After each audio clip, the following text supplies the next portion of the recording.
rekke grunnsyn, det han har kalt den afrikanske sosialisme. Well, this expression cannot just be defined in one word because it represents a lot of things. It represents, for example, our belief that in Africa, the kind of economic, social, and political institutions that make sense must find their meaning in the African setup.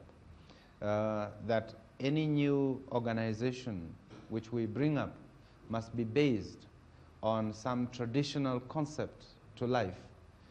It must not just be imported from outside. For example, we are clan-minded, we are tribal-minded in that we are communal in our concept of life. Now, it is necessary that our new institutions are based on this approach, what we have called in our definition of African socialism, mutual social responsibility. That is, that a person is not just an individual, he's part of a system, he's part of a community. He has responsibilities within that community. He has duties to perform in that community.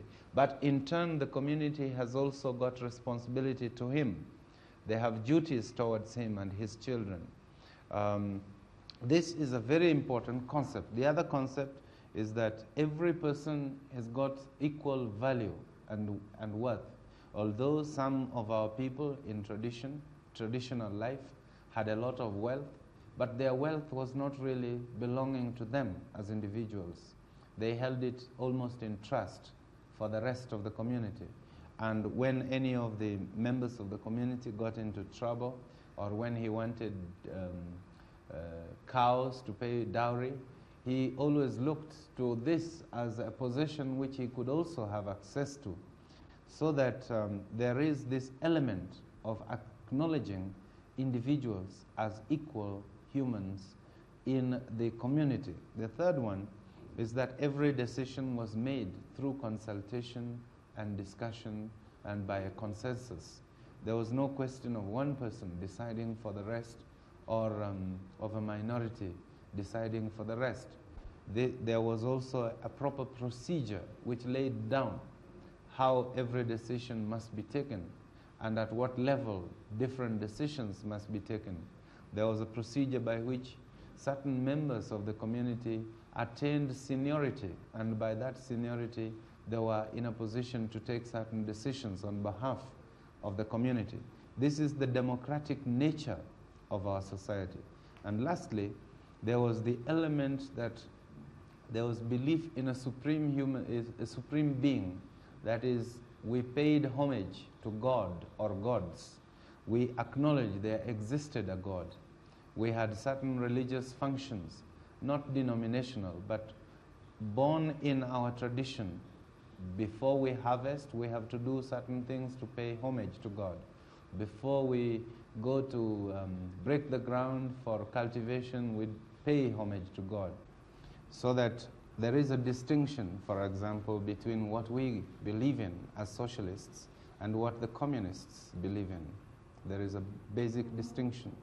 And the other distinction with other socialists, say the democratic socialists, the Christian socialists of Europe, and the Labour Party in Britain, is that we believe that our socialism must be founded from certain African traditions. Now, into this Kenya, countries from around the world want to help to come with their aid. And I understand that you are interested in assistance from abroad, is that right? This is true, yes. Now, what kind of aid would you be mostly interested in, Mr. Mboya? Well, there are two major problems in a developing country like ours. One is the shortage of manpower, and the second is the shortage of capital. Capital both for government activities and also for investment in the private sector. So we are interested in aid, in bringing into the country enough capital to facilitate our development. We are also interested in aid in terms of investments, those who wish to invest in the private sector.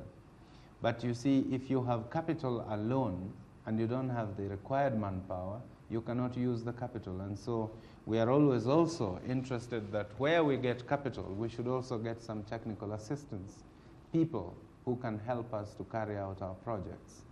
But our long-term objective is to move away from aid so that we can concentrate on trade.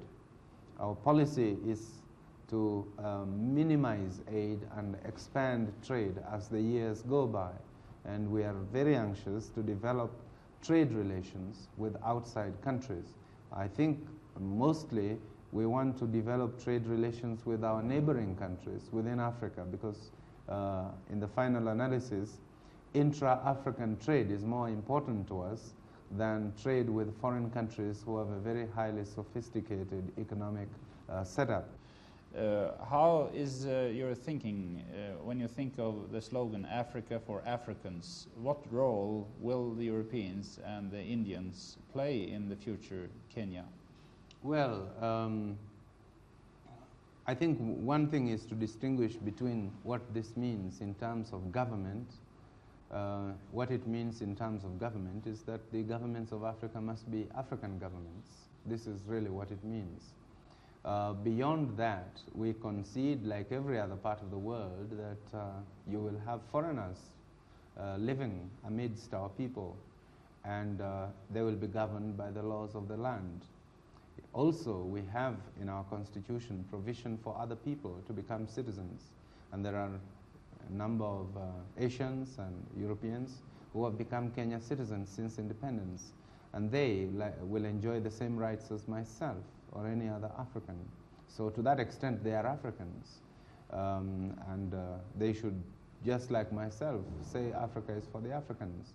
What we're really saying is to exclude foreign powers from interfering in our own local affairs, and also to eliminate colonialism and minority rule from Africa. So if I came here and settled and behaved well and applied for citizenship and acquired citizenship, could I also be a member of your parliament and also be a minister? Yes, in fact, we have a white man who is a minister in the Kenya government. We have another one who is a minister in the Tanzania government. There's another one who is a minister in Zambia. So there are many white people who are already members of parliament and even members of the cabinet. In the case of the Kenya minister, Mr. Mackenzie, he's not only a white man, he is a former South African, but he's become a Kenya citizen, and he is accepted by the Kenya people. He is a member of our party, and as a result, he has become a minister since independence.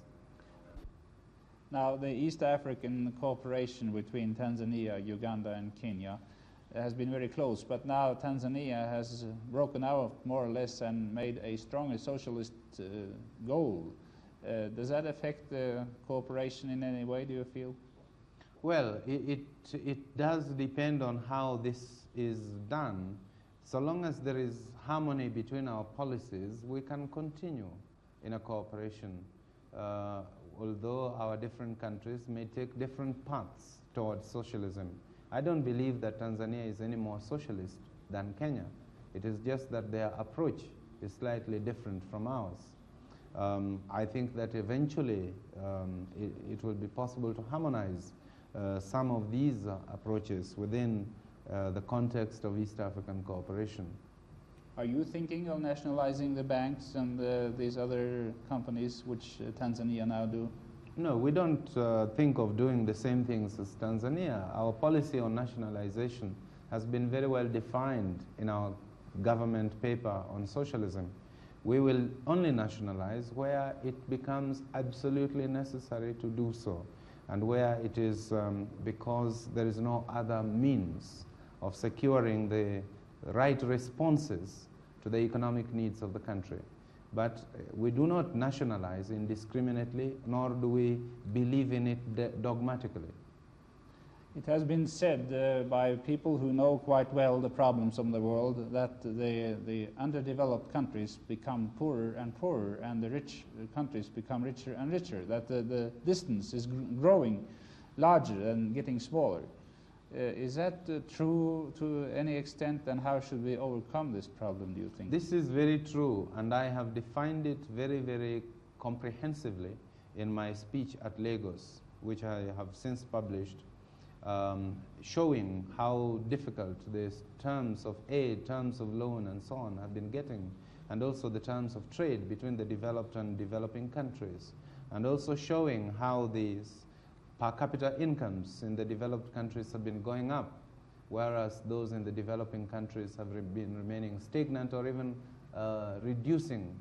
So there is a definite problem, and it's a problem which must be solved. This is why I proposed that there's a need for a specific Africa development strategy, and that strategy is one intended to put Africa's development on an emergency basis and not just on a casual basis as it is today. It is one which will require that the developing countries make special contribution towards an African development fund. It is one which will require that African states themselves contribute towards a general African development program, which requires cooperation between them. This is something I could speak on for a long time, but which I have defined in a comprehensive document, now published as a Kenya government document under the title A Strategy for a Development Strategy for Africa, which you might find to be very interesting reading. In that connection, I would like to ask you, how do you look upon the development now towards a more common European market? Is that a threat, a further threat to the relation between the richer nations and the poorer nations? No, I don't think so. I think it is a logical development in Europe. I don't think there is very much of an alternative for Europe but to do this, especially with the end of colonial empires. Europe has to reorganize herself. Does this affect Africa in any way? It does, because it means that Africa also must reorganize herself to meet the new European structure, and also that we also, the European concept of the common community must bear in mind that there are other parts of the world and not just Europe, and that Europe owes those parts of the world some cooperation.